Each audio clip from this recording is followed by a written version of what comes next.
आप गृह मंत्री हो ना, डबल इंजन चल रही है ना सरकार। पूरा देश आपके हाथ में है, महाराष्ट्र आपके हाथ में है, उसके बावजूद नागपुर में दंगा कैसे होता है? तो जवाब देना चाहिए। कुणाल कामरा ने, मुझे नहीं लगता कुछ गलत कहा है। गद्दारों को गद्दार करना ये किसी पर हमला करने की बात नहीं है। जो गद्दार है वो गद्दार है। कि जिन्होंने बाला साहब ठाकरे के विचारों से गद्दारी की, उनको घर भेजने का काम ये जनता ने किया हुआ है। और मैं ये मानता हूं कि कॉमेडी करने का भी अपना अधिकार है, जानबूझकर अपमानित करने का। और इस प्रकार से इतने बड़े नेताओं को बदनाम करने का काम अगर कोई करेगा तो मुझे ऐसा लगता है कि उसको सहन नहीं किया जाएगा। उस पर जो भी stand up comedian Kunal Kamra का एकनाथ शिंदे पर दिए गए बयान के बाद महाराष्ट्र में सियासी भूचाल मचा हुआ है। अब इस मामले में महाराष्ट्र के सीएम देवेंद्र फडणवीस के साथ पूर्व सीएम उद्धव ठाकरे की भी एंट्री हो गई है। कुणाल कामरा पर दोनों नेताओं के बयान से महाराष्ट्र में खलबली मच गई है। आप दोनों नेताओं को सुनिए। आप गृह मंत्री हो ना, डबल इंजन चल रही है ना सरकार। पूरा देश आपके हाथ में है, महाराष्ट्र आपके हाथ में है, उसके बावजूद नागपुर में दंगा कैसे होता है? तो जवाब देना चाहिए। कुणाल कामरा को लेकर क्या कहेंगे सर? कुणाल कामरा को लेकर अब एक्शन हो रहा है। कुणाल कामरा ने, मुझे नहीं लगता कुछ गलत कहा है। गद्दारों को गद्दार करना ये किसी पर हमला करने की बात नहीं है। जो गद्दार है वो गद्दार है।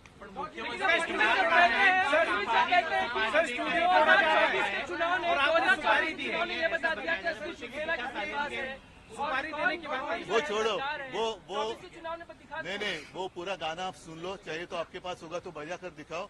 उसी गाने का जो अर्थ है वही तो है।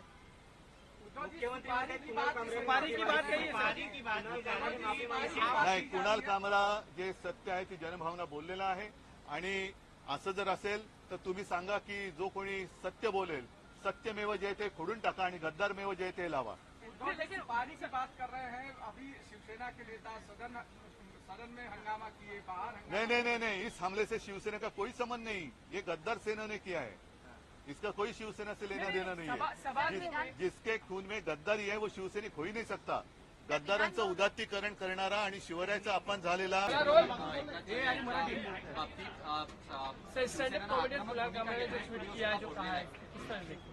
असं आहे की स्टँडअप कॉमेडी करण्याचा कोणालाही अधिकार आहे, पण स्वातंत्र्याचा स्वैराचार करण्याचा अधिकार कोणालाही नाही आहे। खरं म्हणजे कामराला हे माहिती पाहिजे की महाराष्ट्राच्या जनतेने 2024 साली कोण गद्दार आहे आणि कोण खुद्दार आहे हे दाखवून दिलेलं आहे।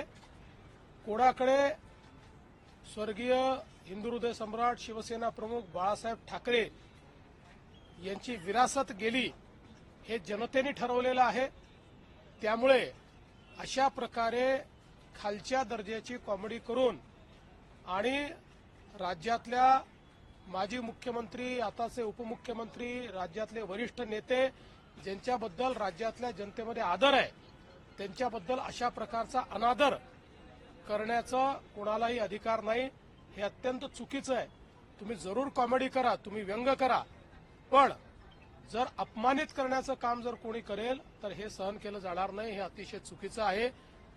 कामरांनी माफी मागितली पाहिजे आणि ते जे संविधानाचं पुस्तक दाखवत आहेत त्यांनी जर संविधान वाचलं असेल किंवा संविधानाची त्यांना जर माहिती असेल तर संविधानानेच सांगितलेलं आहे की स्वातंत्र्याचा स्वैराचार करता येणार नाही, दुसऱ्याच्या स्वातंत्र्यावर तुम्हाला अतिक्रमण करता येणार नाही। आणि म्हणून आमची मागणी आहे की त्यांनी या ठिकाणी माफी मागितली पाहिजे। ये जो जिस प्रकार से स्टैंड अप कॉमेडियन कामरा इन्होंने एक गीत के माध्यम से महाराष्ट्र के पूर्व मुख्यमंत्री और विद्यमान उपमुख्यमंत्री श्री एकनाथ शिंदे जी को अपमानित करने का प्रयास किया है, ये गलत है। हम इसकी निंदा करते हैं। ऐसी चीजों को सहन नहीं किया जा सकता। कामरा को मालूम होना चाहिए कि 2024 के चुनाव में जनता ने निर्णय कर दिया है कौन गद्दार है कौन खुद्दार है। और स्वर्गीय शिवसेना प्रमुख हिंदू हृदय सम्राट बाळासाहेब ठाकरे जी की विरासत ये शिंदे जी के पास है, इस पर जनता की मोहर लगी है, तो कोई स्टैंड अप कॉमेडियन खड़ा रहकर इस प्रकार से उनको गद्दार नहीं कह सकता। जनता ने दिखा दिया, जिन्होंने गद्दारी की, जिन्होंने बाला साहब ठाकरे के विचारों से गद्दारी की, उनको घर भेजने का काम ये जनता ने किया हुआ है। और मैं ये मानता हूं कि कॉमेडी करने का भी अपना अधिकार है, व्यंग कसने का भी अधिकार है। हमारे ऊपर भी चाहे जितना व्यंग कसिए, इसमें कोई किसी को दर्द नहीं है, लेकिन अगर जानबूझकर अपमानित करने का और इस प्रकार से इतने बड़े नेताओं को बदनाम करने का काम अगर कोई करेगा तो मुझे ऐसा लगता है कि उसको सहन नहीं किया जाएगा। उस पर जो भी कानूनन कार्रवाई है वो कार्रवाई की जाएगी। बिल्कुल कुणाल कामरा इन्होंने माफी मांगनी चाहिए। वो प्रभातखबर.com, विश्वास वही, रफ्तार नहीं।